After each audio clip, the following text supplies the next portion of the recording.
Hello guys, welcome back to our YouTube channel Want to Step, and in today's tutorial video I'll be showing you guys how to send direct messages on Slack. So let's get started. So as you can see,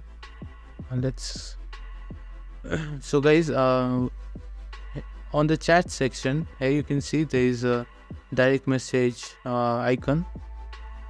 So Jim is my friend. If I wanna message him in his DMs, so just click on him. It will directly take you to the DM, so you can just slide into the DMs like this. Or if you wanna add your colleague also, you can just click on that and write their Gmail that they have linked their Slack ID to. So this way you can add or send DMs to your friend on Slack. I hope you guys liked today's tutorial video. If so, make sure to like and subscribe to our YouTube channel, and don't forget to press the bell icon. See you guys in the next video. Until then, peace.